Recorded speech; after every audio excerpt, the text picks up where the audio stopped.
बोलिए कार्तिक के ठाकुर की जय, तुलसी मैया की जय। कार्तिक महात्म अध्याय 21 से 25 तक। 21वां अध्याय। कथा के बीच में हुंकारा जरूर भरे और हाथ में फूल और चावल ले लें। देवताओं ने कहा कि हे महादेव, आपने सभी देवताओं को शत्रु के भय से मुक्त किया है। एक भय यह है कि विष्णु वृंदा के सौंदर्य पर मोहित होकर वृंदा की चिता भस्म में पड़े हुए हैं।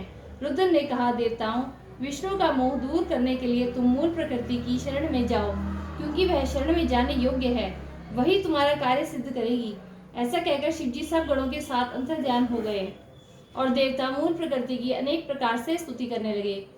हम उस मूल प्रकृति को प्रणाम करते हैं जिससे उत्पन्न होकर सत, रज और तम तीन गुण संसार की सृष्टि, पालन और संहार करते हैं और जिसकी इच्छा से संसार की उत्पत्ति और नाश होता है। जब वे स्तुति कर रहे थे तभी आकाश से देवताओं ने आकाशवाणी सुनी, मैं ही व्यक्ति में तीन प्रकार से उपस्थित होकर तीनों गुणों सत, रज, तम को धारण करती हूँ।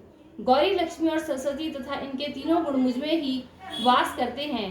देवताओं, आप लोग वहां जाएं, वे ही गौरी, लक्ष्मी, सरस्वती रूप आपका कार्य संपन्न करेंगी। उन देवताओं ने उस आकाशवाणी को सुना, तभी वह तेज समूह अदृश्य हो गया। उस वाक्य से प्रेरणा पाकर सब देवताओं ने गौरी, लक्ष्मी और सरस्वती की भक्ति में स्तुति की। तत्पश्चात भक्तों को प्यार करने वाली उन तीन देवियों ने देखा कि देवता उन्हें प्रणाम कर रहे हैं, तो तीनों देवियों ने उनको बीज दिए और कहा, इन बीजों को ले जाकर वहां बो दो जहां विष्णु बैठे हैं, इससे तुम्हारा कार्य सिद्ध हो जाएगा।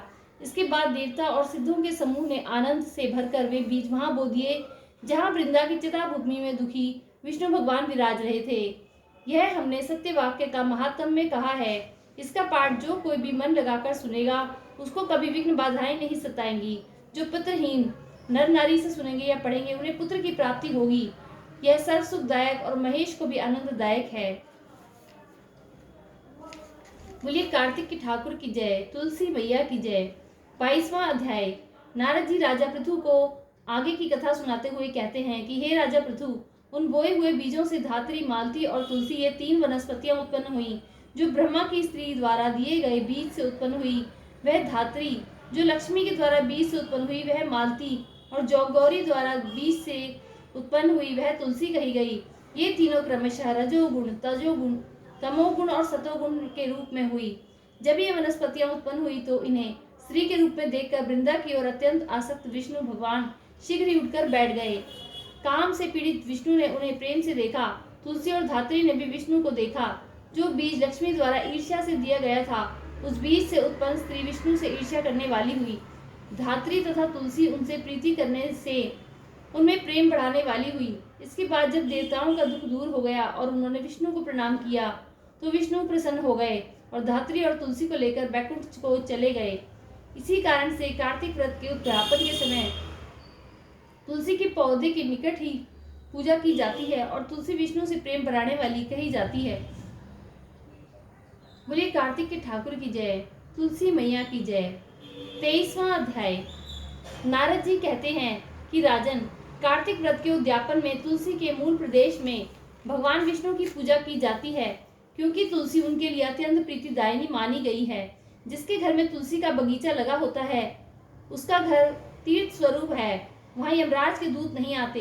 तुलसी वन सब पापों को हरने वाला, पवित्र तथा मनोवांछित भोगों को देने वाला है। जो श्रेष्ठ मानव तुलसी का वृक्ष लगाते हैं वे कभी यमराज को नहीं देखते। नर्मदा का दर्शन, गंगा का स्नान और तुलसी वन के पास रहना, ये तीनों एक समान माने गए हैं। रोपने, रक्षा करने, सींचने तथा दर्शन और स्पर्श करने से तुलसी मन, वाणी और शरीर द्वारा किए हुए समस्त पापों को भस्म कर डालती है। जो तुलसी की मंजरियों से भगवान विष्णु और शिव की पूजा करता है वह कभी गर्भ में नहीं आता तथा निश्चय ही मोक्ष का भागी होता है। पुष्कर आदि तीर्थ, गंगा आदि नदियां तथा वासुदेव आदि देवता ये सभी तुलसी दल में निवास करते हैं। हे नृप श्रेष्ठ, जो तुलसी की मंजरी से युक्त होकर प्राणों का परित्याग करता है उसे श्री विष्णु का सायुज्य प्राप्त होता है। यह सत्य है, सत्य है। जो शरीर में तुलसी की मिट्टी लगाकर मृत्यु को प्राप्त होता है वह सैकड़ों पापों से युक्त हो तो भी उसकी ओर साक्षात यमराज भी नहीं देख सकते। जो मनुष्य तुलसी काष्ठ का चंदन लगाता है उसके शरीर को पाप नहीं छू सकते। जहाँ जहाँ तुलसी वन की छाया हो वहीं श्राद्ध करना चाहिए। क्योंकि वहां पितरों के निमित्त किया हुआ दान अक्षय होता है। नृप श्रेष्ठ, जो आंवले की छाया में पिंडदान करता है, उसके नरक में पड़े हुए पितर भी मुक्त हो जाते हैं। जो मस्तक पर, हाथ में, मुख में तथा शरीर के किसी अन्य अवयव में आंवले का फल धारण करता है, उसे साक्षात श्रीहरि का स्वरूप समझना चाहिए। आंवला, तुलसी और द्वारका की मिट्टी, गोपी चंदन, ये जिसके शरीर में स्थित हो, वह मनुष्य सदा जीवन मुक्त कहलाता है। जो मनुष्य आंवले के फल और तुलसी दल से मिश्रित जल के द्वारा स्नान करता है, उसके लिए गंगा स्नान का फल बताया गया है। जो आंवले के पत्ते और फलों से देवता की पूजा करता है, वह भांति भांति के सुवर्णमय पुष्पों से पूजा करने का फल पाता है। कार्तिक में जब सूर्य तुला राशि पर स्थित होते हैं, उस समय समस्त तीर्थ, मुनि, देवता और यज्ञ, ये सभी आंवले के वृक्ष का आश्रय लेकर रहते हैं। जो द्वादशी को तुलसी दल और कार्तिक में आंवले का पत्ता तोड़ता है, वह अत्यंत निंदित नरकों में पड़ जाता है। जो कार्तिक में आंवले के छाया में बैठकर भोजन करता है, उसका वर्ष भर का अन्न संसर्ग जनित रोग दूर हो जाता है। जो मनुष्य कार्तिक में आंवले की जड़ में भगवान विष्णु की पूजा करता है, उसके द्वारा सदा संपूर्ण क्षेत्रों में श्री विष्णु का पूजन संपन्न हो जाता है। बोली कार्तिक के ठाकुर की जय, तुलसी मैया की जय। 24वां अध्याय। राजा पृथु ने कहा कि मुनि श्रेष्ठ, कार्तिक का व्रत करने वाले पुरुष के लिए जिस महान फल की प्राप्ति बताई गई है, उसका वर्णन कीजिए। किसने इस व्रत का अनुष्ठान किया था? नारद जी बोले कि राजन, पूर्व काल की बात है। सह पर्वत पर करवीरपुर में धर्मदत्त नाम के एक धर्मज्ञ ब्राह्मण थे, जो भगवान विष्णु का व्रत करने वाले तथा भली भांति श्री विष्णु का में सर्वदा तत्पर रहने वाले थे। वे द्वादशाक्षर मंत्र का जप किया करते थे। अतिथियों का सत्कार उन्हें विशेष प्रिय था। एक दिन कार्तिक मास में श्री हरि के समीप जागरण करने के लिए वे भगवान के मंदिर की ओर चले। उस समय एक पहर रात बाकी थी। भगवान के पूजन की सामग्री साथ लिए जाते हुए ब्राह्मण ने मार्ग में देखा कि एक राक्षसी आ रही है। उसकी आवाज बड़ी डरावनी थी। टेढ़ी मेढ़ी दाढ़ें, लपलपाती हुई जीभ, धंसे हुए गाल, नेत्र, नग्न शरीर, लंबे लंबे ओठ और घरघर शब्द, यही उसका हुलिया था। उसे देखकर ब्राह्मण देवता भय से थर्रा उठे। सारा शरीर कांपने लगा। उन्होंने साहस करके पूजा की सामग्री तथा जल से ही उस राक्षसी के ऊपर रोष पूर्वक प्रहार किया। हरिनाम का स्मरण करके तुलसी दल मिश्रित जल से उसको मारा था, इसलिए उसका सारा पातक नष्ट हो गया। अब उसे अपने पूर्व जन्म के कर्मों के परिणाम स्वरूप प्राप्त हुई दुर्दशा का स्मरण हो आया। उसने ब्राह्मण को दंडवत प्रणाम किया और इस प्रकार कहा, ब्राह्मण, मैं पूर्व जन्म में के कर्मों के कुपरिणाम वश इस दशा में पहुंची हूँ। अब कैसे मुझे उत्तम गति की प्राप्ति होगी? राक्षसी को अपने आगे प्रणाम करते तथा पूर्व जन्म के किए हुए कर्मों का वर्णन करते देखकर ब्राह्मण को बड़ा विस्मय हुआ। वे उससे इस प्रकार बोले कि किस कर्म के फल से तुम इस दशा को पहुंची हो, कहाँ से आई हो, तुम्हारा नाम क्या है तथा तुम्हारा आचार व्यवहार कैसा है, ये सारी बातें मुझे बताओ। कलहा बोली कि ब्राह्मण, मेरे पूर्व जन्म की बात है कि सौराष्ट्र नगर में भिक्षु नाम के एक ब्राह्मण रहते थे।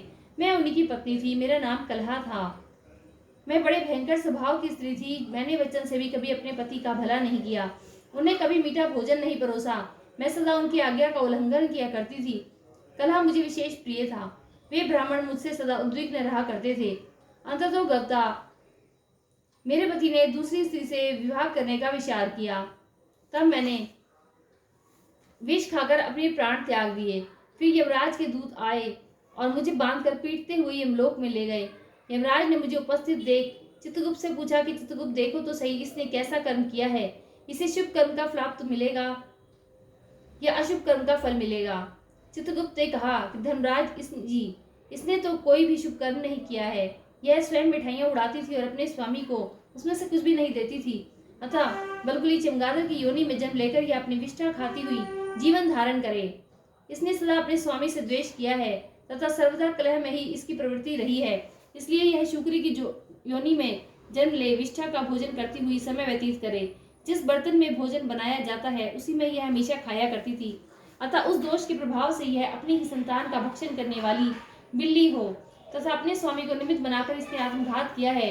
अतः यह अत्यंत निंदनीय स्त्री कुछ काल तक प्रेत शरीर में भी निवास करे।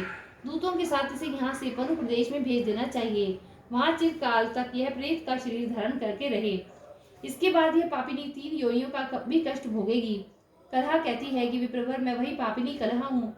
प्रेत के शरीर में आए हुए मुझे 500 वर्ष व्यतीत हो गए।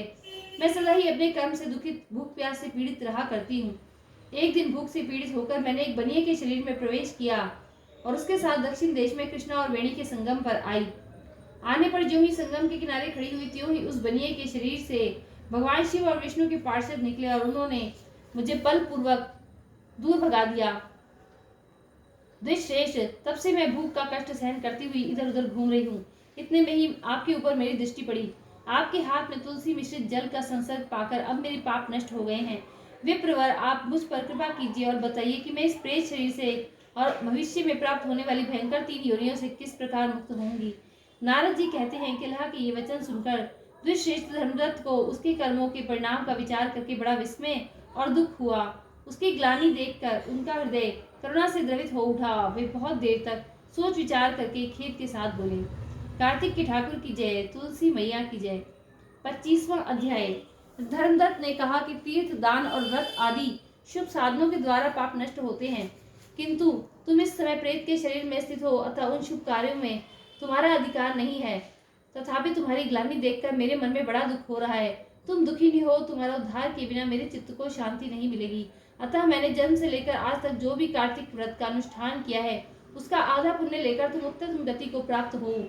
यूं कहकर धर्मदत्त ने 12 मंत्र का श्रवण कराते हुए तुलसी मिश्रित जल से ज्यों ही उसका अभिषेक किया, त्यों ही वह प्रेत शरीर से मुक्त हो दिव्य रूप धारिणी देवी हो गई, लावण्य से भरपूर साक्षात लक्ष्मी हो गई। तदनंतर उसने भूमि पर मस्तक टेक कर ब्राह्मण देवता को प्रणाम किया और आनंद विभोर हो गदगद वाणी में कहा कि दुष्श्रेष्ठ, आपकी कृपा से मैं नरक से छुटकारा पा गई। मैं पाप के समुद्र में डूब रही थी, आप मेरे लिए नौका के समान हो गए। वह इस प्रकार ब्राह्मण देवता से वार्तालाप कर रही थी। आकाश से एक तेजस्वी विमान उतरता दिखाई दिया। वह श्री विष्णु के सम्मान रूप धारण करने वाले पार्षदों से युक्त था। पास जाने पर विमान के द्वार पर खड़े हुए पुण्यशील और सुशील नामक पार्षदों ने उस देवी को विमान पर चढ़ा लिया। उस समय उस विमान को देखकर धर्मदत्त को बड़ा विस्मय हुआ। उन्होंने श्री विष्णु रूपधारी पार्षदों का दर्शन करके उन्हें साष्टांग प्रणाम किया। ब्राह्मण को प्रणाम करते देख पुण्यशील और सुशील ने उन्हें उठाया और उनकी प्रशंसा करते हुए यह धर्मयुक्त वचन कहा। दोनों पार्षद बोले कि दुष्श्रेष्ठ, तुम्हें धन्यवाद है, क्योंकि तुम सदा भगवान विष्णु की आराधना में संलग्न रहते हो। दीनों पर दया करने का तुम्हारा स्वभाव है। तुम धर्मात्मा और श्री विष्णु व्रत का अनुष्ठान करने वाले हो। तुमने बचपन से लेकर अब तक जो भी कल्याण में कार्तिक का व्रत किया है, उसके आधे का दान करके दूना पुण्य प्राप्त कर लिया है।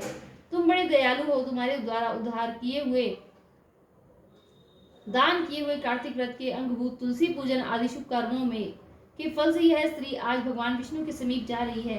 तुम भी इस शरीर कांत होने पर अपनी दोनों पत्नियों के साथ भगवान विष्णु के बैकुंठ धाम में जाओगे और उन्हीं के समान रूप धारण करके सदा उनके समीप निवास करोगे। बोलिए कार्तिक के ठाकुर की जय, तुलसी मैया की जय। 25 अध्याय समाप्त।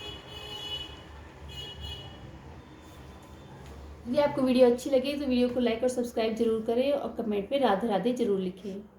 राधे राधे।